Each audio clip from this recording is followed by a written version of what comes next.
Hello and welcome to the Tea Party Hardy channel.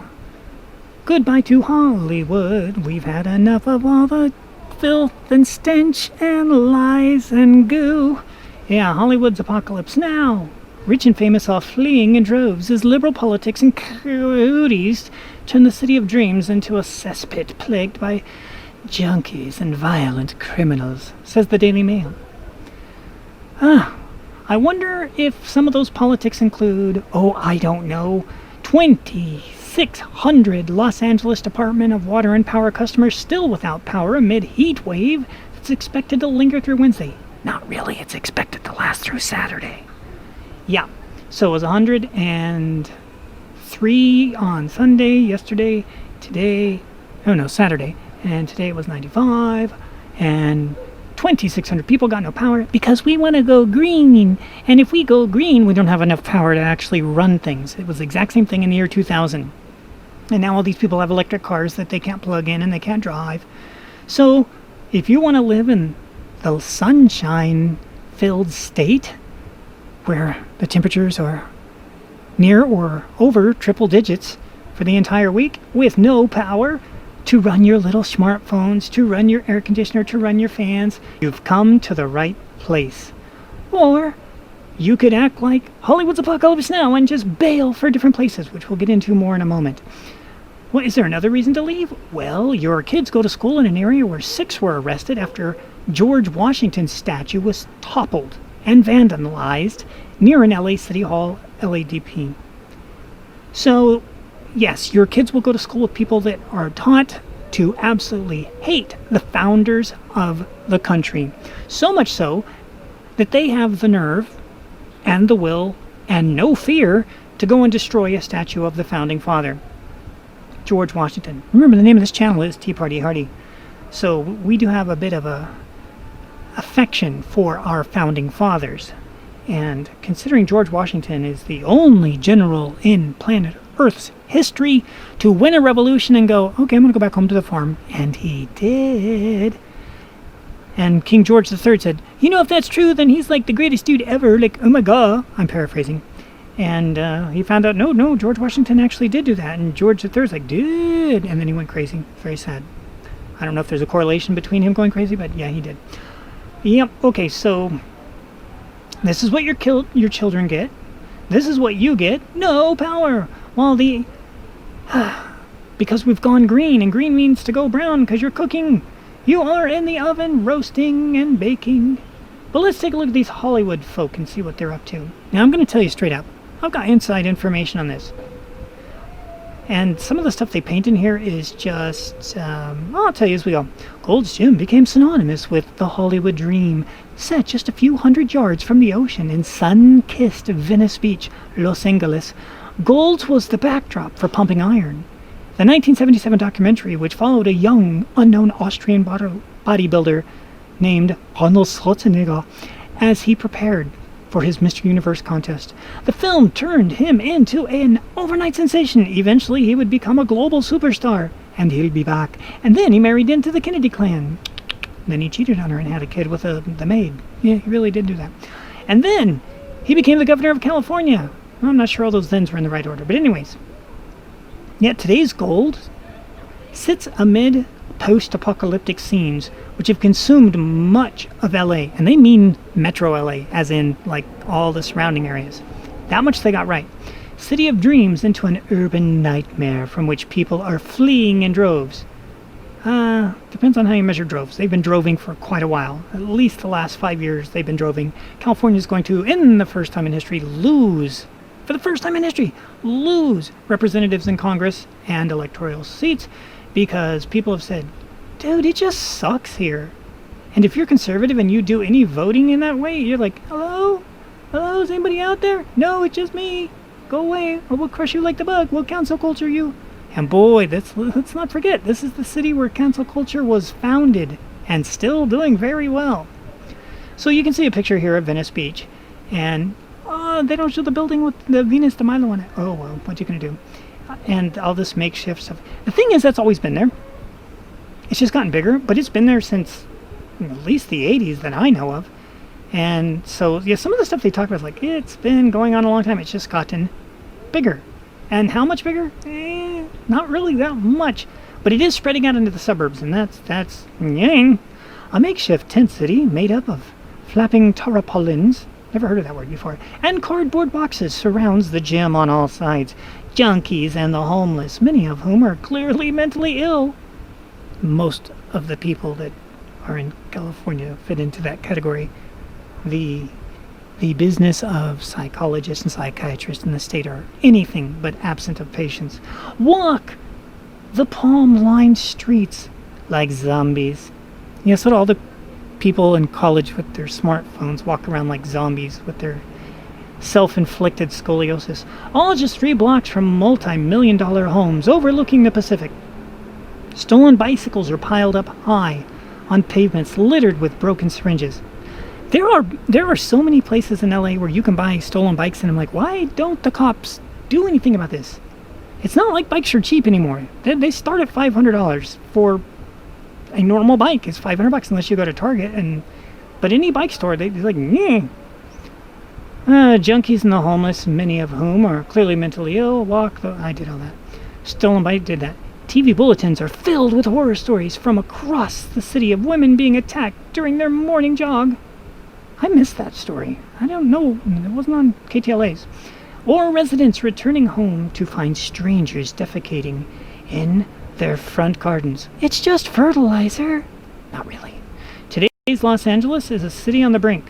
For sale signs are seemingly dotted on every suburban street, as the middle classes, particularly those with families, flee for their safer suburbs, with many choosing to leave LA altogether. Okay, I live in one of those LA suburbs, and there's barely any signs, but I'll take your word for it. British-born Danny O'Brien runs Waterford Moving and Storage. I should give him an Irish accent. There's a massive exodus from Hollywood, he says, and a lot of it has to do with politics. His business is booming. August has already set records, and we were only halfway through the month, he tells me. People are getting out in droves.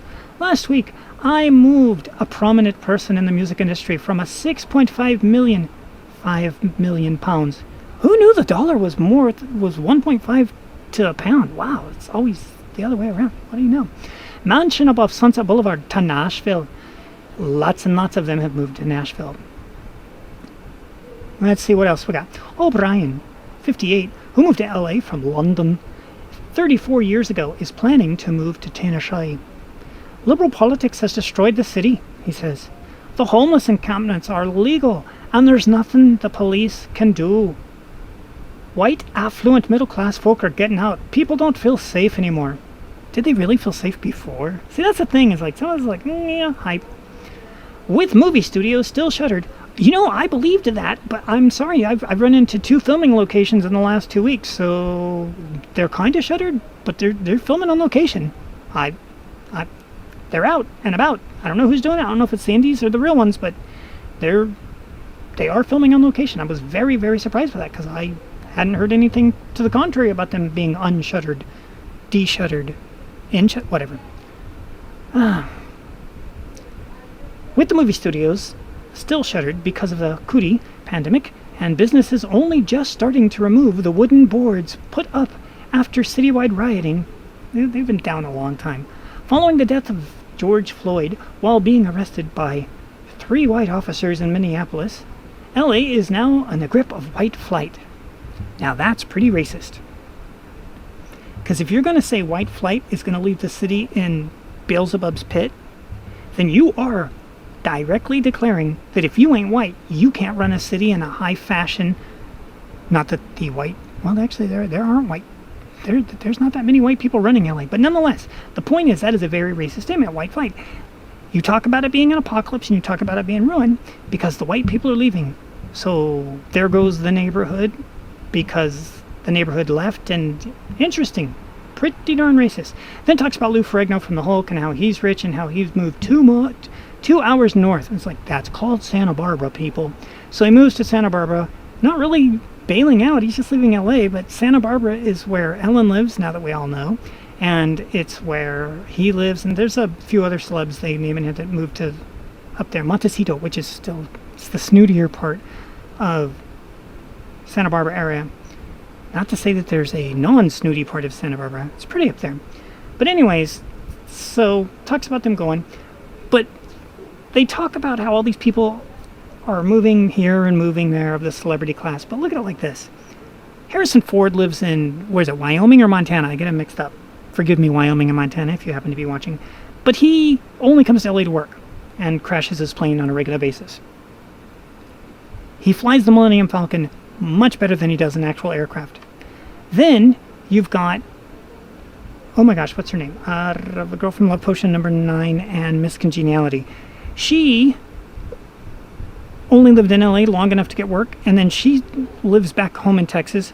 And then the director, Rodriguez, he lives in Texas. A bunch of them just come to LA to work because it's kind of ooey here. And they talk about how Hollywood Boulevard is just disgusting. It's like, dude, Hollywood Boulevard has always been disgusting. Always, always, always. When I used to drive by there on the morning when I was working in South LA a couple of years ago, on a street that's now called Obama Street. I'm so glad I didn't work there when it was called Obama Street. That would, nope. Anyway, ironically, it was called Rodeo, not Rodeo, even though it was spelled exactly the same. But yeah, they changed Rodeo to Obama, whatever. So they talk about, stretches of Hollywood Boulevard embedded with glittering stars representing those who achieved their dream of fame and fortune and then committed suicide under most circumstances and died of drug overdoses, resembled third world shanty towns rather than the heart of America's second largest city. And they have my whole life. And I've already told you, I remember the 80s, so that gives you some idea. Yeah. See, now the problem isn't this. The problem is this is everywhere now. This is Van Nuys. This is Burbank. This is Glendale. It's kind of everywhere now. That's the problem. But anyways, the whole point of this article is it's talking about all the rich people going, they really weren't ever here in Texas. Lady, oh, she lives in Beverly Hills, but she got out before all the rioting. It's like, they barely went into Beverly Hills, but they did go there. And how it used to smell like oranges, and now it smells like urine. I'm like, okay, fine, if you say so. But anyways, the reality for most people is you just don't have freaking electricity because we went green, and it's going to get worse because in the next 20 years, and we have the highest gas prices in the country, and I mean country. We pay more for gasoline in California than they do in Hawaii, and Hawaii has to have all their gas imported in. And of course, we have all of the America haters that live here, and they're in Congress. Adam Schiff is an America hater. Nancy Pelosi is an America hater. They want to reform the country in fundamental ways. Oh well. So there you go. Thanks for watching. Stay out of LA. Escape from LA. Don't come to California if you have any brains. There's no need to come here for vacation anymore because everything's closed. You want to go to Disney, you're going to have to go to Florida because they're open. And there's just cootie everywhere. Lockdowns are still going on in many cases. It's Beelzebub's pit times 3. And these rich people, oh, they're getting out. No, they're going to Santa Barbara. That really doesn't count. When they go to Texas, that counts. Joe Rogan's going to Texas. When they go to Nashville, which a bunch of them do, that counts. When they go to upstate New York, I don't know if that counts, but they listed some people that do that too. But the fact of the matter is it just sucks to live here. It really does. So anyways, come join us if you'd like. There's my commercial for the place. We'll see you in the future.